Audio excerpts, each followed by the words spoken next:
राधे राधे दोस्तों, जय माता दी। आज मैं आपको कर्म एकादशी व्रत कथा सुनाने वाली हूँ। प्राचीन समय में विदर्भ देश में विदर्भ नाम का राजा राज्य करता था। उसकी पत्नी का नाम मालिनी था। वे बहुत धर्मात्मा थे, लेकिन उनकी कोई संतान नहीं थी। संतानहीन होने के कारण वे दोनों बहुत ही दुखी रहते थे और भगवान से प्रार्थना करते थे। एक दिन राजा ने संतान की प्राप्ति के लिए महर्षियों की आज्ञा से यज्ञ किया। यज्ञ के प्रभाव से रानी गर्भवती हुई और समय आने पर पुत्र उत्पन्न हुआ।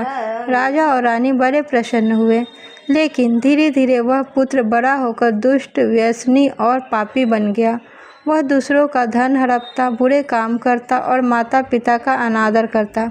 उसके पापों के कारण पूरा राज्य संकट में आ गया। राजा रानी बहुत दुखी हुए और उन्होंने वन जाकर कठोर तपस्या की। अंततः भगवान विष्णु उनके सामने प्रकट हुए और बोले, तुम्हारा पुत्र अपने पापों के कारण दुखी है। उसे कर्मा एकादशी व्रत का पालन करना चाहिए। इससे उसके सारे पाप मिट जाएंगे और उसे सद्बुद्धि मिलेगी। राजा ने जाकर पुत्र को समझाया और उसे व्रत करने के लिए कहा। पुत्र ने माता पिता की आज्ञा से भाद्रपद शुक्ल एकादशी का व्रत रखा। उसने दिन भर कुछ न खाया और व्रत रखकर उपवास किया। रात को जागरण किया और भगवान विष्णु की पूजा की।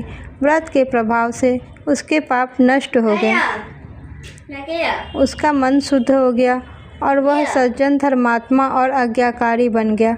भगवान विष्णु ने प्रसन्न होकर कहा, जो भी श्रद्धा से कर्मा एकादशी व्रत करेगा उसके सभी पाप दूर होंगे और उसे मोक्ष की प्राप्ति होगी।